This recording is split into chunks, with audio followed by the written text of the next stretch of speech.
Alors, mesdames et messieurs, bonjour. Mon nom est Jean-François Gosselin. Je suis gestionnaire de portefeuille au sein du groupe Gosselin-Dubuc-Mazigy. Alors, aujourd'hui, je suis en compagnie de deux de mes collègues, dont Alexandre Mazigy. Bonjour, Alexandre. Bonjour Jean-François. Et Marc Dubuc. Bonjour, Marc. Bonjour Jean-François.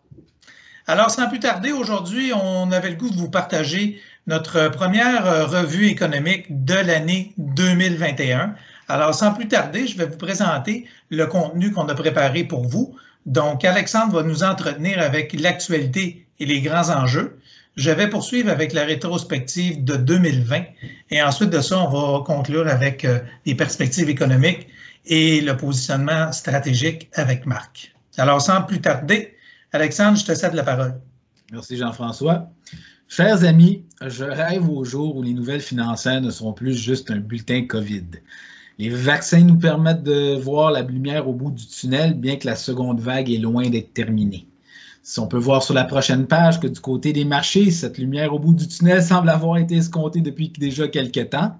Mais écoutez, nous sommes à des sommets historiques, ce qui fait dire à certains qu'une petite pause serait bienvenue afin de laisser l'économie réelle rattraper les marchés boursiers. Les marchés ont de toute évidence bien accueilli la victoire maintenant ratifiée des démocrates aux États-Unis et les Américains tentent par tous les moyens de museler Donald Trump jusqu'à l'inauguration de jeudi. Cependant, comme on a vu avec les émeutes du 6 janvier, on ne peut plus rien prendre pour acquis du côté de la politique américaine. Du côté des taux d'intérêt, la prochaine page nous montre que la Banque centrale n'est pas en position de remonter les taux d'intérêt pour l'instant. Les chefs des différentes banques centrales mondiales ont bien fait entendre qu'ils n'avaient pas l'intention d'augmenter les taux d'intérêt avant 2023 afin de soutenir la reprise économique. La prochaine page nous montre que ce soutien, à un moment donné, il va falloir le ralentir post-confinement. Les dettes actuellement accumulées ne coûtent pas cher à cause des taux d'intérêt bas. Mais une hausse de ces taux d'intérêt vers 2025 augmentera le poids de cette dette. Bien qu'il n'y ait pas d'urgence, il faudra garder un œil sur ce dossier à moyen, long terme. Merci, Jean-François. Merci beaucoup, Alex. Alors, au point de vue de la rétrospective de 2020, je vais vous parler du coup de pouce fiscal, du gros coup de pouce fiscal qu'on a eu, qui est sans précédent. On va parler de la reprise économique qu'on a eue en 2020, qui a été explosive, et aussi des ménages qui sont quand même en bonne position au travers de tout ça. Alors, cette page-ci vous présente les résultats d'un portefeuille équilibré pour l'année 2020. Alors, ce qu'on voit pour un portefeuille équilibré, là, c'est un portefeuille qui est composé de 40% de titres à revenu fixe et de 60% de titres de croissance. Alors, alors que la moyenne historique depuis le début des années 90 est à 9,8 %, un portefeuille équilibré de ce type-là a donné un rendement tout autour de ça, 9,8 à 10 % dans l'année, ce qui fait en sorte que c'est une année, au point de vue des marchés boursiers, qui est dans la moyenne. Naturellement, cette moyenne-là, elle a été rattrapée avec, entre autres, un stimuli qu'on a eu au niveau des différents paliers de gouvernement. Donc, ce qu'on constate, c'est que les transferts que les gouvernements ont réalisés ont fait en sorte que le revenu réel des ménages a été bonifié. Et donc, j'attire votre œil peut-être sur la partie droite du graphique où vous allez voir le trait bleu qui est le trait de revenu réel des ménages sans les stimuli gouvernementaux, et le trait rouge, c'est avec les stimuli gouvernementaux. Donc, on aurait terminé l'année avec une croissance aussi faible que 1 % des revenus réels des ménages si on n'avait pas eu les stimuli des gouvernements, mais on a terminé légèrement au-dessus de 4 % avec toute cette aide des gouvernements, donc ce qui était très positif pour l'ensemble des ménages. On a constaté en 2020 tout un repli économique, donc une contraction du PIB, entre autres aux États-Unis, qui annualisé était de 30 %.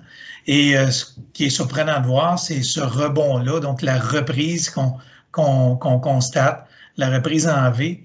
Donc, après le creux, 3 mois après ce creux-là, on avait retrouvé des niveaux pré-récession. Et maintenant, même à la fin de l'année, ben, on avait dépassé les ventes au détail qu'on avait avant ce début de récession-là. Donc, un rebond très violent, positivement parlant. Au niveau des différents styles de gestion avec lesquels on travaille, il y en a deux principaux. Il y a le style croissance et le style valeur. Ce que vous avez au niveau de ce graphique-là, ça démontre très bien que le style croissance a dominé le style valeur au cours de l'année 2020. Et ça, bien naturellement, c'est tiré par le haut par les technologies comparativement aux financières. Donc, les technologies, on a certains clients qui nous disaient Jean-François, j'avais pas l'habitude de faire des achats en ligne, mais j'ai dû m'y soumettre en 2020.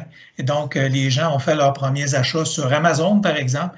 Donc, tout ça, ce volet-là de transactions en ligne, le côté technologique a vraiment tiré les marchés vers le haut au cours de l'année 2020. Au niveau de l'emploi, ça a été catastrophique. Naturellement, cette pandémie-là, aux États-Unis, tout près de 25 millions d'emplois qui ont été perdus. On en a rattrapé quand même une bonne partie, mais il reste quand même 8 à 10 millions d'emplois à récupérer. Puis naturellement, ben, ce rebond-là au niveau de l'emploi qu'on pourrait connaître au cours des prochains trimestres, bien, ça fait en sorte que les gens consomment. S'ils consomment davantage, bien, naturellement, les entreprises font des bénéfices supplémentaires, ce qui se traduit par des cours boursiers plus intéressants. En termes de cours boursiers, vous avez à l'écran les performances des marchés qui ont été accomplies en 2020. Alors, on a identifié et encerclé certaines performances là, qui ont été quand même surprenantes au cours de l'année, dont entre autres les obligations, qui auraient dit que les obligations univers auraient fait en 2020 un rendement de 8,7 %. Mais c'est bien le cas. Est-ce qu'on va revoir des performances de ce genre-là dans les 2 ou 3 prochaines années? On en doute beaucoup, surtout au niveau des obligations fédérales. C'est quasiment impossible de voir ce genre de performance-là. Mais en gros, ce que ça nous transpose comme information, c'est que des gens qui avaient quand même un profil très défensif en portefeuille, avec une prépondérance en obligations, bien, ils ont quand même réalisé un très bon rendement au cours de l'année 2020. Donc, la COVID, la pandémie a été intéressante du côté du marché obligataire. Suite à notre arrivée à la financière Banque nationale, on vous disait, clients et amis, qu'on était plus agile maintenant. Donc, tu sais, on avait plus de latitude, on était en mesure d'être plus rapide, plus tranchant au niveau de nos choix de placement à insérer dans les portefeuilles. Donc, effectivement, oui, on l'a exécuté, on l'a bien exécuté. On a inséré dans les portefeuilles des actions privilégiées au cours de l'été. Donc, au mois de juillet, on a entré ces titres-là, ainsi que des obligations à haut rendement américaines. Donc, vous les avez, sont identifiés dans le tableau de gauche. Donc, au 4e trimestre, des rendements drôlement intéressants de ce côté-là, ce qui a fait en sorte que les titres à revenus fixes au sein de nos portefeuilles ont été drôlement bien bonifiés avec l'ajout de ces classes d'actifs-là. Puis on vous parlait dans la dernière capsule qu'on avait le goût de commencer à faire un changement au niveau du positionnement de notre style qui était plus croissance vers le style valeur. C'est qu'on commençait à regarder ces choses-là. Donc, on a commencé à appliquer la stratégie. On a inséré dans les portefeuilles au cours de l'automne les petites capitalisations canadiennes. On a inséré aussi des petites capitalisations mondiales. Fait que vous avez à l'écran, au tableau de droite, les rendements dans le 4e trimestre de 2 de ces éléments-là qui ont fait que nos portefeuilles ont été drôlement bien bonifiés au cours de l'année 2020 par ces ajouts-là. Alors, sans plus tarder, Marc, j'aimerais ça que tu nous parles des perspectives économiques puis du positionnement stratégique là, des portefeuilles de notre clientèle. Oui, merci Jean-François. Effectivement, là, je pense que tu l'as bien dit. Je pense qu'on était agile, on s'est bien positionné. La question qu'on se pose là, dernièrement, puis on l'a regardé beaucoup avec aussi des équipes d'économistes de la Banque nationale, puis il y a des équipes même de stratégie au niveau de la Banque nationale. C'est d'essayer de déterminer est-ce que le rebond qu'on vient d'avoir là en 2020, est-ce que c'est anormal? Puis on en vient à la conclusion, Jean-François, que que finalement, c'est un rebond qui est normal. Puis, on est même plus à la conclusion qu'on est peut-être au début d'un nouveau cycle économique. Alexandre montrait tout à l'heure, les taux d'intérêt sont très, très bas. Tu montrais, Jean-François, que les ménages sont en très bonne santé. Oui, les gouvernements sont un peu plus endettés, mais les taux d'intérêt sont tellement bas qu'il n'y a pas d'inflation dans le système. Il y a encore beaucoup d'emplois à être créés. Donc, on est seulement au début d'un cycle économique. Et puis, dans ce sens-là, nous, on favorise les actions et les stratégies alternatives versus les obligations. Puis même au niveau des obligations, on va favoriser plus les titres de crédit, si vous voulez, donc des obligations corporatives et même des actions privilégiées au détriment des obligations fédérales où les taux sont très, très bas. Tu le mentionnais, Jean-François, aussi au niveau des styles. Oui, on continue notre rotation plus vers des petites capitalisations, plus vers des entreprises de valeur qui ont été délaissées là, dans les derniers temps. Je pense que c'est une belle opportunité d'y aller. Puis du côté alternatif, on a déniché un produit. On a plusieurs produits là, au niveau de l'alternatif qui, je le rappelle, est un produit. On veut cette classe-là qu'elle soit plus performante que les obligations, mais moins risquée que les actions. Donc, à ce moment-là, on a déniché des produits, là, ce qu'on appelle de participation structurée, qui nous donne un bon rendement, un rendement courant, un niveau de revenu qui est stable, mais qui nous protège en cas de baisse de bourse. Donc, ça vient vraiment remplir le mandat qu'on avait déterminé. Donc, on est surpondéré de ce côté-là. Si on passe à la page suivante, vous voyez ici au niveau du graphique, en fait, la ligne rouge, c'est tout simplement le rebond qu'on a présentement là, depuis le printemps, là, suite à l'arrêt de l'économie à cause de la COVID. Puis on l'a superposé sur la ligne bleue, qui est finalement le rebond qu'on a eu après la crise de 2008. Donc, vous voyez que c'est exactement la même tendance. On dirait que c'est le même graphique.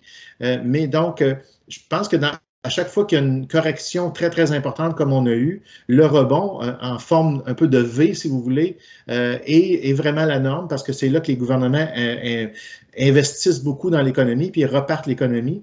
Puis ce que vous voyez, c'est que si on continue la tendance, on en a encore beaucoup à rattraper, là. Oui, il va y avoir encore de la volatilité, des poches d'air, comme moi j'appelle un petit peu. On en a eu un peu des baisses là, au mois d'octobre, au mois de novembre. Il va en avoir d'autres, mais la tendance nous amènerait plus haut à ce point-ci. Donc, c'est pour ça qu'on favorise les actions. Si on va à la page suivante, vous voyez les scénarios qui ont été émis par les économistes là, de la Banque nationale. C'est intéressant parce que le scénario principal, qui est un scénario intéressant pour la bourse, c'est un scénario où ils ont mis 70% de probabilité. Donc, c'est un scénario duquel ils ont beaucoup de confiance. En fait, quand on regarde les trois scénarios, donc un scénario principal, un peu plus optimiste, un peu plus négatif, en fait, tout tourne alentour de la COVID. Un petit peu comme Alexandre le disait, on a hâte d'arrêter d'en parler, mais c'est un phénomène qui est très, très important. C'est de savoir finalement à quelle vitesse on va être vacciné. Dans le scénario de base, on pense qu'une grande proportion de la population va être vaccinée dès la fin du premier trimestre de cette année. Donc, ça veut dire que dès le deuxième trimestre, on pourrait commencer à avoir une économie qui va être beaucoup plus normale. Naturellement, on pourrait avoir, puis il y a eu plusieurs vaccins aussi. Il y en a un nouveau en Inde, il y en a en Russie, il y en a en Chine. Donc, s'il y a plus de vaccins, peut-être que la vaccination va aller encore plus rapidement qu'attendu. À ce moment-là, ça sera encore mieux pour les bourses, puis moins bon pour les obligations. Par contre, c'est sûr que s'il y a des défauts d'approvisionnement, comme on a eu un petit peu avec Pfizer dernièrement, ben c'est sûr que ça nous amènerait le scénario un peu plus pessimiste. Donc, peut-être une petite correction boursière, mais seulement un petit pas ou une petite pause avant de reprendre à la hausse là, avec le cycle économique normal. Donc, si on regarde à la page suivante, vous voyez là, par catégorie, si on regarde un portefeuille équilibré, donc vous voyez la cible à long terme qui est 45% en revenu fixe, 45% en actions, 10% en stratégie alternative. Vous voyez quand on regarde la dernière colonne qu'on est surtout dévié, donc on a sous-exposé de 8% les obligations et de 3% l'encaisse, qui paie presque rien en intérêt présentement.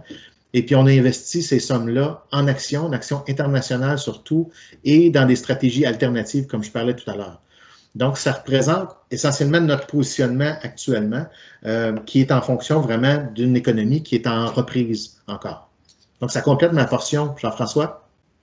Merci beaucoup, Marc. On va conclure là-dessus, si vous nous le permettez. Vous avez à l'écran nos coordonnées, Alexandre, Marc, Chantal et moi.